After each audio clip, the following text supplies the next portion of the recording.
Okay, isang pagpalang araw uli sa ating lahat mga kapatid. Nandito na naman po inyong lingkod upang maghayag sa atin ng salita ng Panginoon. Muli nating sama-samang pag-aralan ang banal na kasulatan at ating alamin ang pagkalika ng Diyos sa atin bilang tao. So tayo po ay nasa episode 19 na. Umpisa po ito ng lesson about creation para makilala natin sino po yung nag-create sa atin at sino yung creator natin. So, samahan niyo po uli ako sa araw na ito.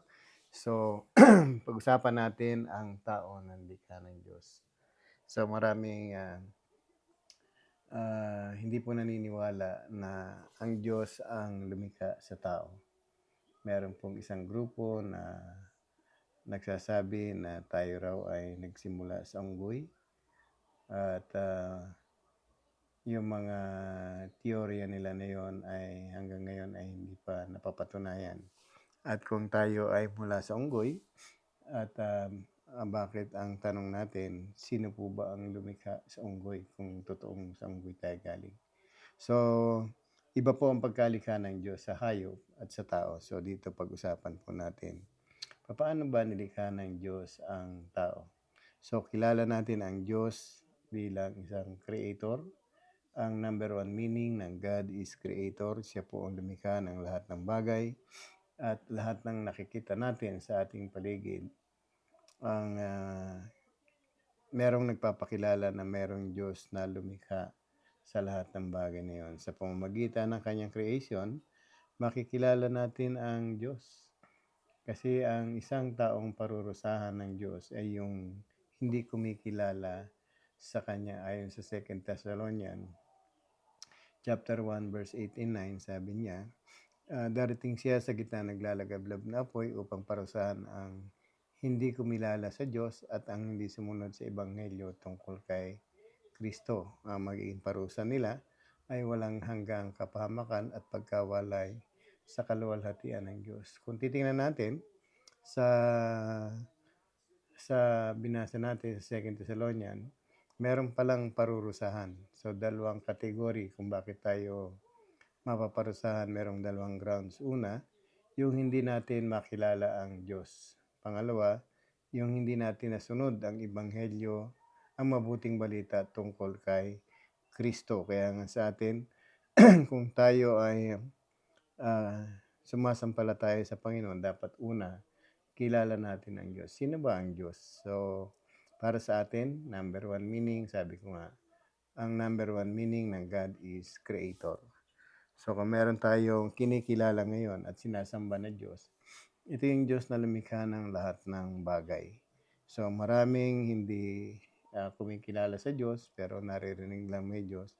Pero, kung mapapansin natin, kung paano nilikha ng Diyos din ang sangkatauhan, so ito rin yung ating pag-uusapan. Kaya kung meron tayong paniniwala na tayo mula sa unggoy, so still ang Diyos pa rin ang lumikha sa Kanya, sa unggoy. Kaya sa atin, huwag nating i-deny ang pagkalikha ng Diyos sa atin kasi merong magandang layunin ng Diyos sa pagkalikha sa atin. Una, paano ba nilikha ng Diyos ang tao? So, sabi doon sa Genesis chapter 2 verse 7, pagkatapos ginawa ng Panginoon Yahweh ang tao. So, ito sa ika-6 na araw, nilikha ng Diyos ang tao.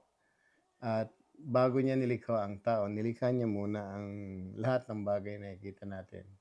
Yung universo, yung mga kakailanganin natin, yung mga pagkain, mga butil, binhi, hayop, liwanag, lahat ng kakailanganin ng tao para siya ay mabuhay.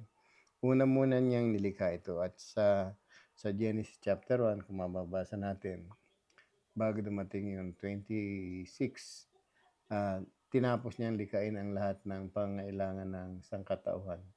Kaya nga sa atin, nung nilikha ng Diyos ang lahat ng bagay, so sa Kanya nilikha ang tao. At ang pagkalikha ng Diyos sa tao, siya ay kumuha ng labok. Kaya nga sa atin, sabi rito, ginawa ng Panginoong Yahweh ang tao mula sa alabok. Hiningan niya sa ilong at nagkaroon ng buhay. Kung titingnan natin ang lahat ng nilikha ng Diyos, lagi niyang sinasabi nung nagkaroon ng liwanag, ang sabi niya, let there be light. So nagkaroon ng mga hayop, lagi niyang sinasabi, let there be, puro let there be, magkaroon, magkaroon, magkaroon. So ganun ang pagkalika sa lahat ng bagay, maliban sa tao. Nung nililikha ng Diyos ang tao, hindi niya sinabi ng let there be man o magkaroon ng tao. Ang ginawa niya, kumuha siya ng alabok. So meron siyang effort para hulmahin tayo sa kung ano yung itsura natin ngayon. At tayo, galing daw tayo sa alabok. Pag sinabing alabok, ang Hebrew word na ginamit doon yung aphar, yung damp mass of the finest earth, yung pinakamainam na uri ng alabok na narito sa sanlibutan. Kaya kung tayo ay maniniwala doon sa pagkalika sa atin, ang isang patunay na tayo ay nagmula sa alabok, sabi rin ng Panginoon nung tinanggap ni Adan yung parusa sa kanya, yamang sa alabok ka nang galing, sa alabok magbabalik ka rin. So tayo, ang katawang lupa natin, ay mula sa alabok, at once na tayo nawala dito sa sanlibutan ito, yung ating katawang lupa kung saan tayo nagmula, dun din babalik. Sabihin, magiging alabok muli ang ating katawan.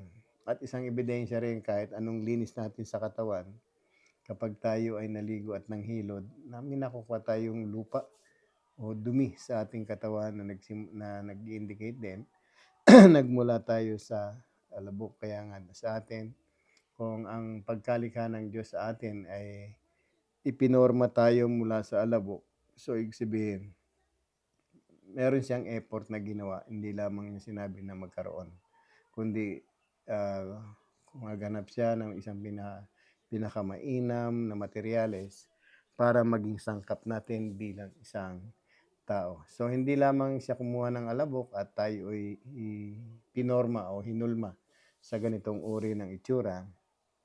So hiningahan pa niya tayo sa ilong.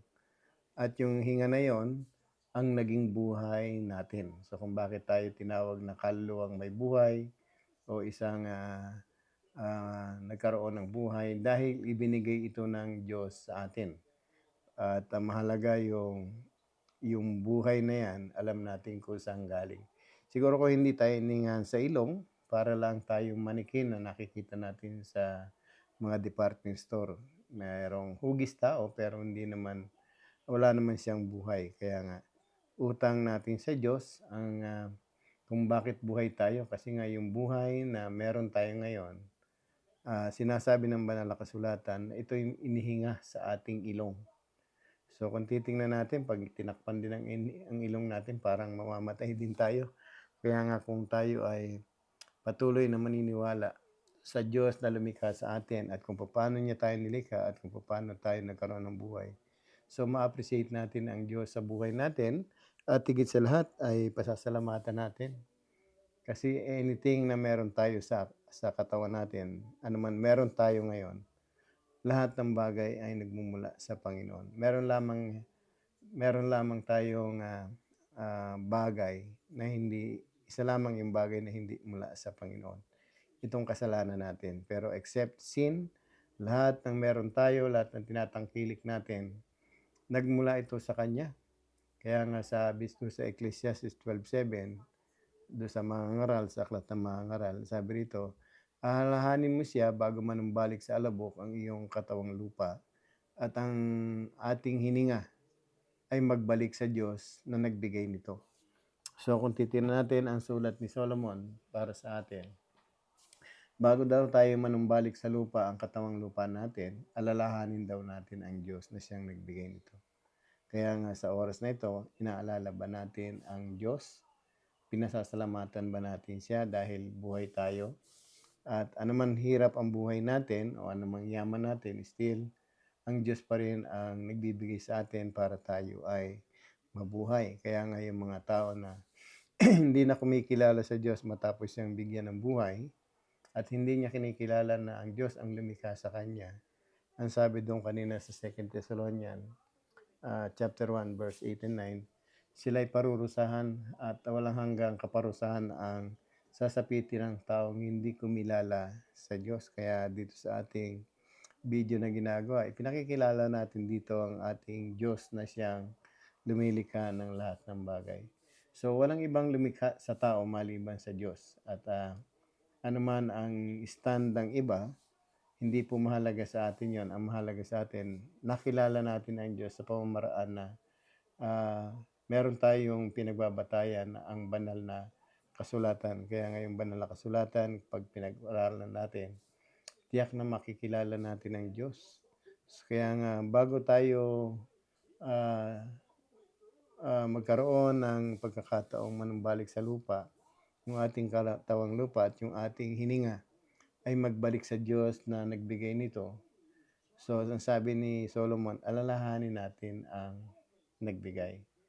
Marami sa buhay ng tao at marami sa atin, lalo higit ating mga kababayan, at talagang naging busy na lamang sa trabaho.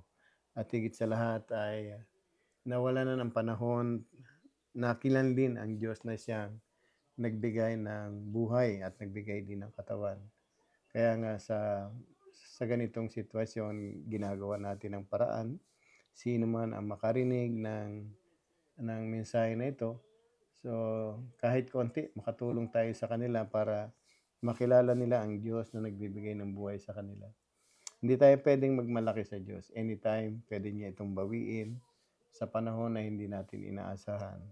Kung titingnan natin kung ang buhay ay bigay lang, pwede pala niya itong bawiin. At ang sabi nga doon sa Ecclesiastes na binasa natin, ang sabi, at ang ating hininga ay magbalik sa Diyos na may bigay nito. So, babalik sa Diyos yung ating buhay, yung inihinga sa atin, yung espiritu, yung kaluluwa, kung bakit buhay tayo, babalik ito sa Kanya. So, ano kaya ang gagawin ng Diyos do sa mga tao na bumalik sa Kanya ang Kanyang espiritu, yung hininga? Ano kaya ang gagawin?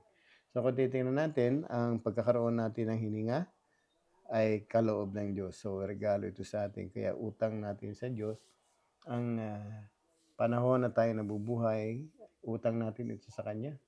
Kaya dapat ipagpasalamat natin na pinahihiram tayo ng buhay ng ating Panginoon. At higit sa lahat, pinahiram din tayo ng katawan na nilikha niya, binigay niya sa atin. So, ginawa niya ito para sa mahalagang rason. Kaya nga sa atin, huwag nating kaligtaang alalahanin ang Diyos na siyang nagbigay nito. Kaya nga, sa maraming pagkakataon, minsan, maraming tao na nilalapastangan na rin ang Diyos sa buhay nila. At hindi lamang nila idinideny, kinakalaban pa nila. Lalo higit yung mga atheists. Instead, napapaniwalain ng mga scientists na ito ang tao na makakilala sa Diyos, sa halip inililigaw nila. At kaya yung maraming mga nag-aaral sa eskwelahan, minsan ang aklat na pinag-aaralan ay aklat na magpapalayo sa atin sa pagkilala sa Diyos. Kaya nga mahalaga yung meron tayong banal na kasulatan na siyang magkoconnect ng kaalaman natin sa ating Diyos. So, nilikha ng Diyos ang tao ay mula sa labok at siya hiningahan sa ilong at kaya nagkaroon ng buhay. So, kung mapapansin natin, ang Diyos talaga ang sinasabing lumikha sa atin. At nung nilikha ng Diyos ang lahat ng bagay, doon sa ka-6 na araw, sabi ng Panginoon sa Genesis 1:26, sabi rito, pagkatapos sinabi ng Diyos, ngayon likhain natin ang tao ayon sa ating larawan, ayon sa ating wangis. Sila ang mamamahala sa mga isda, sa mga ibon, sa himpapawid at sa lahat ng hayop, maging maamo o mailap, malaki man o maliit. Nilalang nga ng Diyos ang tao ayon sa kanyang larawan at sila'y kanyang nilalang na isang babae at isang lalaki at sila'y pinagpala ng Diyos. So kung titingnan natin, nung nilalang ng Diyos ang tao, nilalang pala tayo ayon sa kanyang wangis o larawan. So kung titingnan natin, ang wangis na tinutukoy dito o yung larawan, hindi kung ano yung itsura natin. So kung titingnan natin, napakapalad nating mga tao kasi nga hindi tayo nilikha ng Diyos mula sa ano paman, kundi iwinangis tayo sa Kanya. So itinulad tayo sa Kanya. Kaya nga kung mayroon tayong nakikita na tao na kung magsabi, ay pasensya na kayo, tao lang. Para bang nilalapastangan natin ng Diyos at para bang sinasabi natin, yung Diyos na lumikha sa atin ay parang walang kwenta na Diyos. Instead na tayo ay ma-amaze sa itsura natin o magkaroon tayo ng kagalakan dahil nilikha tayo ayon sa kanyang wangis. So, ang iba ay nilalapastangan pa ang Diyos. At kung makapansin natin, ang katawan natin ay napaka-perfect. Ibig sabihin, kung ang function ng every part natin, nakikita mo kung ito'y ginawa ng walang karunungan. So, para bang magiging hindi perpekto yung kilos natin, hindi perpekto rin yung ating yung function ng every part natin hanggang sa kalit-litan.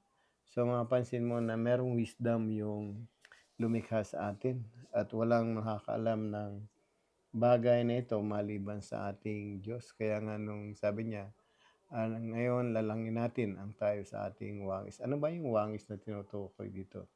Ito ba yung itsura o ito ba yung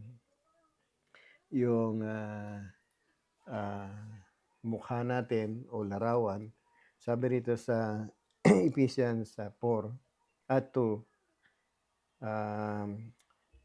verse 10, ang sabi rito, tayo nilalang at nilikha sa pamamagitan ni Kristo Jesus upang iukol natin ang ating buhay sa paggawa ng mabuti na itinalaga pa ng Diyos na itinalaga ng Diyos sa atin noong pamang una.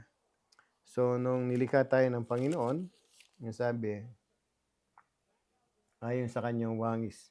So, ano yung wangis na yon? Ang sabi, na gumawa ng mabuti. So, sabihin ko meron tayong ginagawa bilang tao ay pawang kabutihan. Nilikha tayo ayon sa pamamagitan ng anak. Kaya nga doon sa 4:24 din naman, ang sabi rito, ang dapat makita sa inyo ay isang bagong pagkatao, nilikhang kalarawan ng Diyos, nilikhang kalarawan ng kanyang katwiran at kabanalan. So kung mapansin natin, yung larawan na tinutukoy dito, kung saan nilikha tayo ng Diyos, larawan ng kanyang kabanalan, larawan ng kanyang katwiran, at lalo higit larawan ng kanyang kabutihan. Kaya nga sa atin, nilikha tayo sa pamamagitan ni Kristo Jesus, sabi rito, upang iukol natin ang ating buhay sa paggawa ng mabuti. So, yun palang ibig sabihin ng kalarawan. Kaya nga sa atin, kung alam natin ang original design ng Diyos sa atin bilang tao, ay magagawa natin yung dapat nating gawin ayon sa pagkalikha ng Diyos sa atin. Yung gumawa ng mabuti, yan yung original design ng Diyos sa ating mga tao. Kaya nga sa pagkaroon natin ng wangis, katulad ng Diyos, ang sabi, dapat nakikita sa atin yung matuwid na pamumuhay at lalo higit yung kabanalan. Kaya nga nung nilikha ng Diyos, tayo ay sa kanyang wangis. Napaka malaking pribilehiyo natin at napaka sarap isipin na nilikha pala tayo ayon sa kanyang larawan. Hindi tayo itinulad sa iba pa niyang mga nilikha. Hindi tayo nilikha na katulad ng mga hayop, but instead nilikha tayo mula sa kanyang larawan. So, kaya wag nating sabihin na tao lang tayo.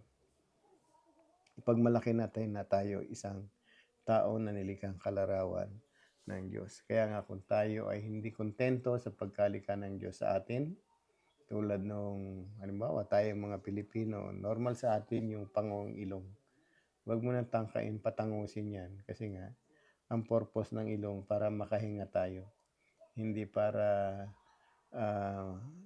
maging maganda lamang sa itsura ng tao, pero ang mahalaga sa atin, alam natin yung function ng pagkalikha ng Diyos sa atin. So yung iba nagpaparitoke ng muka, kung ano-anong nire-repair para bang hindi sila kontento doon sa ginawa ng Diyos para sa kanila. Kaya nga ako na-amaze ako sa lahat ng mga ginawa ng Panginoon, especially sa atin.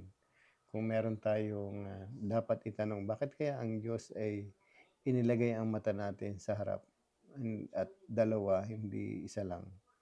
O bakit kaya ang ilong natin doon nakapwesto? So, napaka-perfect ng mga pwesto ng lahat ng parte ng katawan natin. Kaya nga, lagi tayong magpasalamat sa Diyos dahil nilikha niya tayo sa pamagitan ng kanyang karunungan at yung karunungan ng pagkalikha niya sa atin. Itinulad niya tayo sa kanya. Siguro kung merong tayong dapat ipagpasalamat, yung bagay na binagtuunan niya tayo ng pansin o pinagtuunan niya tayong para bang kung titingnan natin tayo yung masterpiece ng Diyos. Kung titingnan natin ang araw, mamamangha ka sa ginawa ng Diyos at walang ibang tao makalilikha ng araw maliban sa Kanya. Kung titingnan natin ang araw, para bang walang pwedeng maggatong, walang pwedeng magpaliwanag sa Kanya, walang pwedeng makarating sa Kanya para sustentuhan yung Kanyang liwanag. Kung titingnan natin, napakadakila ng Diyos at makapangyarihan. Ginawa niya yung araw na para ang pangailangan natin ay matugunan, lalo higit yung liwanag at yung init. Kaya nga doon pa lang sa araw, ma-amaze ka na how much more yung tayong katawan ng Panginoon, tayong tao na nilikha ng Diyos. Pinakamaliit na parte ng katawan ay nagkakaroon ng harmony sa bawat parte ng katawan natin. Kaya dito pa lang ay magpasalamat na tayo. So, nilikha ng Diyos ang tao ayon sa kanyang wangis, na ang purpose, una, maging steward tayo doon sa lahat ng kanyang nilikha, sa mga isda, sa mga ibon, sa mga hayop, maging malaki o maliit, maging maamo o mailap. So, nililang tayo ng Diyos para, sabi rito, mamahala, upang may mamahala sa mga ginawa ng Diyos. So, isang malaking karangalan din na binigyan tayo ng karangalan ng Panginoon, ng pamamahala ng Panginoon. Kasi nga, tayo yung kanyang pinakamahalagang nilikha sa lahat ng kanyang nilikha. At sabi doon sa 27, nilikha nga ng Diyos ang tao ayon sa kanyang larawan. Sila'y kanyang nilalang na isang lalaki at babae. So kung titingnan natin dito, dalawa lamang ang nilikha ng Diyos na klase ng tao, isang babae at isang lalaki. Kaya nga tayo, kung bakit binigyan ng Diyos ang lalaki ng isang babae para may makasama, may makatulong, at may magpasaya. Kung makapansin natin sa susunod sigurong pag-aralan natin, yung paano ba nilikha si Eva. Ang pagkalikha kay Eva ay kakaiba rin, na nagmula rin sa alabok, at yung alabok na yon sa form ng isang tadyang ni Adan. Kaya nga dito, mapapansin natin, bakit merong ibang nagkiklaim na sila ay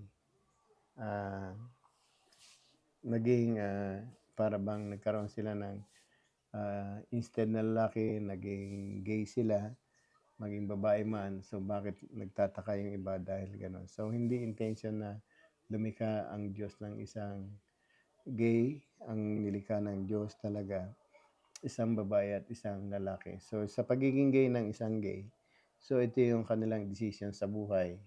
Kahit nilikha sila ng Diyos ayon sa kung anong kasarian nila, pero kung meron silang gustong decision sa buhay kung ano yung maging sila, hindi ito decision ng Diyos.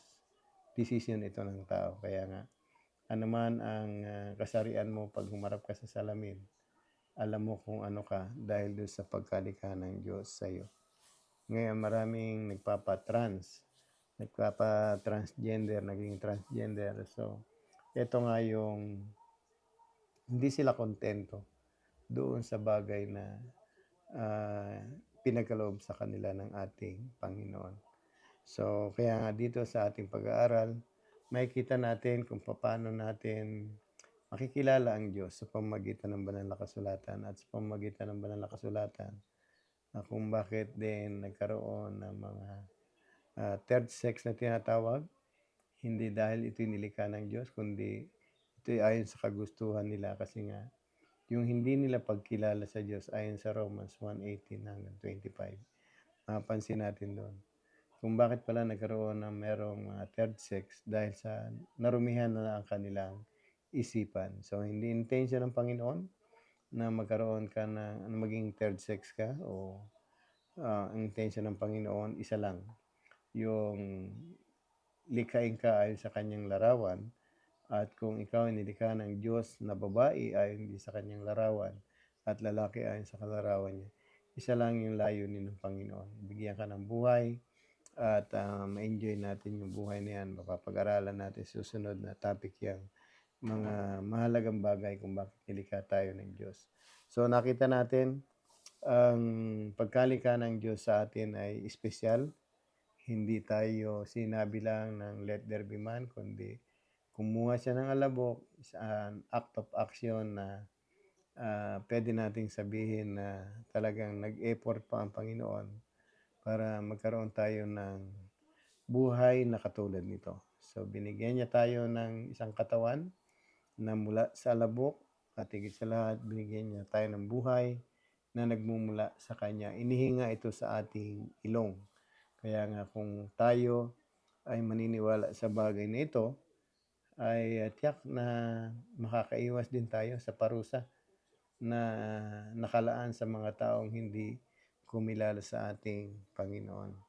So mga kapatid, nakita natin na napakaganda ng layunin ng Panginoon nung nilikha niya tayo para maging magkamamahala doon sa kanya pang ibang nilikha. At kung mapapag-aralan natin sa mga susunod kung ano-ano pa yung mga dakilang layunin ng pagkalikha ng Diyos sa tao. So mapapag-aralan natin. Kaya sa gabing ito o sa araw na ito, patuloy nating pasalamatan ng Panginoon dahil binigyan niya tayo ng kaunawaan lalo higit sa sino ba ang lumikha sa atin at paano ba tayo nilikha.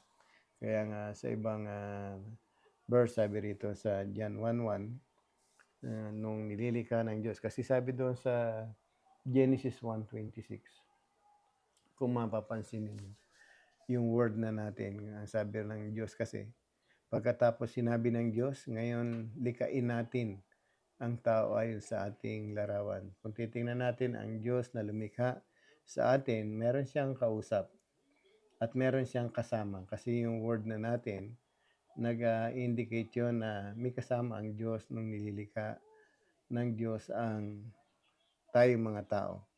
Kaya nga sabi rito, kung ang Diyos ay nag-iisa, sabi rito, dapat sana ang sinabi niya, lilikhain ko ang tao ayon sa aking larawan o wangis. Pero dito ang sinabi niya, ngayon likhain natin ang tao ayon sa ating larawan o ayon sa ating wangis. So merong kasama ang Panginoon. Sino kaya yung kasama ng ating Panginoon? So makikita natin sa John chapter 1 verse 1 kung sino yung kasama ng Panginoon at kung sino yung lumilikha sa lahat ng nilikha ng ating Panginoon. Sabi rito, sa John 1:1, sa pasimula pa'y naroon na yung salita. Kasama ng Diyos ang salita at ang sabi, at ang salita ay Diyos. So, sa pasimula pa raw, naroon na ang salita. Sino yung salita na yon? Nakasama ng Diyos. At ang salita na yon ay isang Diyos din. Sabi sa verse 2, sa pasimula pa'y kasama na siya ng Diyos ang salita. Ibig sabihin, in the beginning, nung nililikha ng lahat ng Diyos ang lahat ng bagay, kasama niya yung salita kaya nga nang nilikhain ng Panginoon ang lahat ng nakikita natin na sabi niya, "Let there be, let there be, let there be," except man. Kaya nga nung nilikha ng Diyos ang tao, sino kaya yung sino ba yung kasama niya? Kasi sabi rito, sa pasimula pa'y kasama na ng Diyos ang salita. Kaya ngayon nung pinag-uusapan natin ang pag-create, sino yung creator natin na God? So dito may nagre-represent na 3 person in one God at sa paglikha pa lamang sa tao nakikita natin na may kasama ang Ama o ang Diyos mismo na lumilikha sa lahat ng bagay. At sa verse 3 sabi rito, nilikha ang lahat ng bagay sa pamamagitan niya at walang anumang nalikha ang hindi nasa pamamagitan niya. So, ibig sabihin, everything na nangyari sa paglikha at nakikita natin ng creation, so kasama ng Diyos ang salita. At yung salita na yon, kung titingnan natin sa verse 14, ang sabi, 1:14, at nagkatawang tao ang salita at siya'y nanirahan sa piling natin. Taglay niya ang pagiging isang anak isang anak ng Diyos. So kung titingnan natin, ang Panginoong Hesus po ang kasama ron. Kaya nga doon sa John 14:1, huwag kayong maguluhan, sabi nga nung manalig kayo sa Ama, manalig din kayo sa akin. So bakit ang pananampalataya nakatuon sa Ama at sa Anak? Kasi sila isang creator. Kaya nga sa atin, ang dapat sinasamba lang natin ay yung creator natin. So mapansin natin, ang lahat ng bagay na nalikha ay sa pamamagitan ni Jesus. Kaya kanina sa Ephesians 2:10, nabanggit natin doon, tayo nilikha, nakalarawan ni Kristo. Sabi tayo kanyang nilalang, nilikha sa pamamagitan ni Kristo Jesus. Di ba? Upang iukol natin ang ating buhay sa paggawa ng mabuti. So si Kristo ang kasamang lumilikha. Ang dahilan kung bakit nalikha tayo. At sabi sa Hebrew chapter 1, sabi ron, nung una nagsalita ang Diyos, sabi, nung una nagsalita ang Diyos sa ating mga ninuno sa iba't ibang panahon at ibang paraan sa pamamagitan ng propeta, ngunit sa mga huling araw na ito, siya ay nagsalita sa pamamagitan ng kanyang anak at sa pamamagitan ng anak nilikha ng Diyos ang sanlibutan na siyang piniling tagapagmana ng lahat ng bagay. So, yung anak pala ang kasama ng Diyos nung nililikha tayo. Kaya sa atin, sa susunod na pag-aaral, liliwanagin natin yung bagay na yan.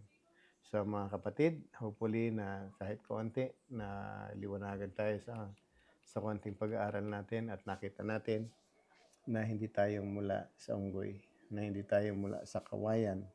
So, hindi tayo nagmula sa nanay, tatay natin. So, ang lumikha sa atin ay walang iba kundi ang Diyos. So, yung pinagmumula ng buhay, ang siyang nagbigay sa atin ng buhay. So, mga kapatid, hopefully na meron tayong natutunan sa gabing ito at muli niyong reviewin sa pamamagitan ng banal na kasulatan yung ating mga sinabi. Muli sa ating pagkita-kita, alamin pa natin ang mga dakilang layunin ng pagkalikha ng Diyos sa ating mga tao. Ano po ba yung mga bagay kung ba't nilikha tayo ng Diyos? So pag-usapan natin yun sa susunod na meeting at sa gabing ito o sa araw na ito, naway ang pagpapala ng Panginoon ay sumating nawat. Naway maluwalhati din natin ang ating Diyos sa pamamagitan ng konting pag-aaral nito. Hanggang sa muling pagkita-kita, palain po tayo lahat ng Diyos. God bless us all.